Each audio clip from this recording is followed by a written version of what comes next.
अस्सलामुअलैकुम। गज़ल अशरफ मान अपने व्लॉग में एक बार फिर से हाजिर। उम्मीद करती हूँ आप सब ठीक ठाक होंगे और खैर वाफियत से होंगे। कुछ अहम डेवलपमेंट्स हुई हैं, चाहे वो इंडियन क्रिकेट हो चाहे वो पाकिस्तानी क्रिकेट हो, और कप्तानी आइंदा आने वाले टेस्ट मैचेस में कौन करने जा रहा है, इंडियन कप्तान में से इंडियन क्रिकेट टीम में से कप्तान कौन होगा और पाकिस्तानी क्रिकेट टीम में से कप्तान कौन होगा, ये तमाम तर सूरत हाल आज हम अपनी वीडियो में डिस्कस करने जा रहे हैं। वीडियो आपने पूरी एंड तक देखनी है ताकि आपके पास कोई भी चीज उस तरह मिस ना हो, क्योंकि फिर आपको समझ नहीं आएगी। सबसे पहले बात करते हैं इंडियन क्रिकेट के ऊपर। आपको पता है कि श्रीलंका के खिलाफ आइंदा व्हाइट बॉल सीरीज में कप्तानी के लिए दो नाम इस वक्त सामने आ रहे हैं। जी हां, श्रीलंका के खिलाफ जो सीरीज खेलनी है उसमें इंडिया क्रिकेट टीम में से दो नाम सामने आ रहे हैं, लेकिन ज्यादा चांसेस जो है वो हार्दिक पांड्या के हैं। उनको जिम्मेदारी ये सौंपी जाएगी। जराये से ये खबर मालूम हुई है कि Hardik Pandya is the best, वो इस जिम्मेदारी को निभाएंगे, जबकि वनडे की जिम्मेदारी जो है वो राहुल के कंधों पर डाली जाएगी।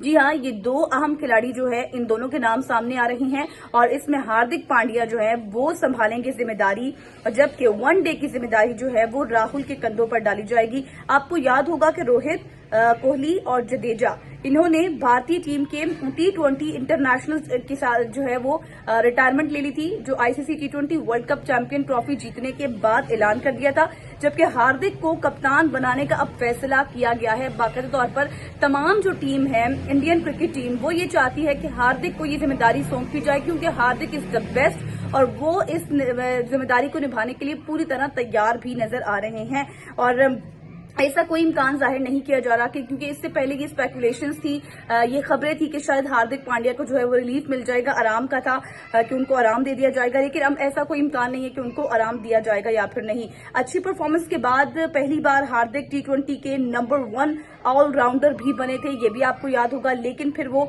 कुछ वजूहात ऐसी सामने आई कि वो उनको इस ओहदे से जो है वो महरूम होना पड़ गया था। तो ये दो नाम सामने आ रहे हैं, लेकिन इससे पहले बहुत से और भी नाम सामने आ रहे थे, जिसमें हम देख रहे थे कि काफी हलचल भी पाई गई थी। बीसीसी की जानिब से भी कुछ जो है वो बातें की जा रही थी, लेकिन अब बाकायदा तौर पर ये दो नाम जो सामने आए हैं इनमें ये फाइनल कर दिया गया है कि हार्दिक पांड्या और राहुल जो है वो वनडे की कप्तानी करेंगे। व्हाइट बॉल सीरीज में जो है हार्दिक पांड्या सामने आएंगे। अब बात कर लेते हैं कुछ पाकिस्तानी क्रिकेट के हवाले से। आपको पता है कि जिस तरह पाकिस्तान की जो खिलाड़ी हैं उनकी जो कारकर्दगी रही है, उसके बाद कितनी ज्यादा तनकीद की जद में है पूरी टीम।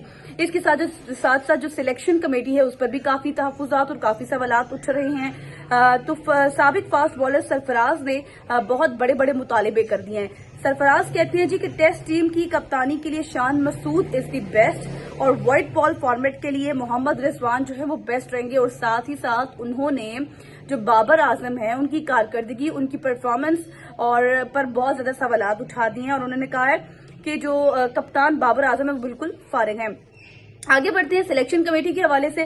तो उन्होंने कहा है कि सिलेक्शन कमेटी नाअहल है। T20 से पहले पूरी सिलेक्शन कमेटी ने इस चीज की जिम्मेदारी ली थी कि तमाम तर जो खिलाड़ी सिलेक्ट किए गए हैं वो हमारी इत्तेफाक राय से किए गए हैं, मुतफक्का हमारा फैसला है और जो है सब लोग बहुत अच्छा खेलेंगे, सब लोग अच्छी परफॉर्मेंस देंगे।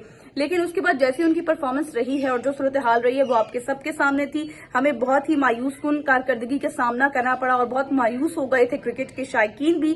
तो साथ ही साथ सरफराज ने ये भी कहा कि जब सिलेक्शन कमेटी जो है वो बनाई गई थी, उसके साथ साथ जो खिलाड़ी सिलेक्ट किए गए थे, मैंने चेयरमैन पीसीबी को और जो है वो बहुत से खतूत लिखे थे, बाकायदा तौर पर उनको तजावीज दी थी, लेकिन और मेरे पास इस चीज का सबूत भी है, लेकिन मेरे खतूत की कोई जवाब नहीं दिया गया था और मेरी तजावीज को भी उसके ऊपर नजरसानी नहीं की गई थी और मेरे पास इसका एविडेंस मौजूद है। जबकि साथ ही साथ उन्होंने कहा है कि वहाब रियाज जो है वो सिलेक्टर, एडवाइजर और मैनेजर की जिम्मेदारी नहीं उठा सकते और हमें पूरी सिलेक्शन कमेटी के ऊपर देखना होगा, फोकस करना होगा, क्योंकि पूरी सिलेक्शन कमेटी ही फारिग है, इन सबको निकालना होगा। और साथ ही साथ उन्होंने कुछ की तजवीज भी दी है कि 3 रुकनी कमेटी होनी चाहिए, सिलेक्शन कमेटी जो तमाम तर फैसले करे। अब्दुल रजाक वहाब को फारिग करना बिल्कुल हमें होगा और साथ ही साथ उन्होंने ये भी कह दिया कि मोहम्मद यूसुफ जो है वो बिल्कुल इस चीज के अहल नहीं है। मतलब पूरी सिलेक्शन कमेटी के ऊपर उन्होंने सवालात उठाए और कहा है कि इस पूरी सिलेक्शन कमेटी को जो है वो खत्म कर देना चाहिए। और साथ ही साथ जो उन्होंने कहा है कि जो टेस्ट टीम की कप्तानी है वो शान मसूद करें और व्हाइट बॉल फॉर्मेट के लिए Mohammad Rizwan is the best. तो दो खिलाड़ी हैं, इनके नाम सामने आ रहे हैं।